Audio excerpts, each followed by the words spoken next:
Hello guys, আজকে আমাদের এখানে কালী পুজো। আর দেখো, দুদিকে দুটো বক্স এসছে, একদিকে অরিত্র সাউন্ড আর একদিকে এসছে রাধাকৃষ্ণ সাউন্ড। এইটা কিন্তু বাচ্চারা ভাড়া করে এনেছে। বাপ রে বাপ, বোঝা যায়। আর এখানে আমি বিট্টুকে নিয়ে দেখতে চলে এলাম ঠাকুরের কাজটা কেমন হচ্ছে। আর এই তো ঠাকুর আনতে যাওয়ার গাড়ি সাজাচ্ছে। এখানে ভাই, প্রশান্ত আরও অনেকে মিলে গাড়িটা সাজাচ্ছিল। যাই হোক, তারপরে মণ্ডপটা তোমাদের একটু সুন্দর করে দেখিয়ে দিই। কি সুন্দর লাগছে দেখো, পুরো এত সুন্দর, মানে আমার খুব পছন্দ হয়েছে মণ্ডপ সাজানোটা। তারপরে আমরা আবার চলে গেলাম, গিয়ে দেখছি রাধাকৃষ্ণ চলে এসছে। তো এখানে একে একে এখন থেকেই বাতি জ্বালা শুরু হয়ে যাবে। আর তারপর হরিণোট হচ্ছে।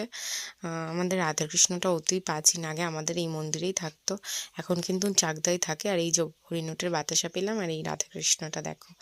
এখন রাধাকৃষ্ণ অনেকদিন এখানে ঘুরবে, সেই মৌসুম থেকে ঘুরছে। আর এখানে মৌদির দুই গপু চলে এসছে। তারপরে দেখো, আমিও সন্ধ্যাবেলা বাতি আর ধূপ দিতে চলে এসেছি। সবাই একে একে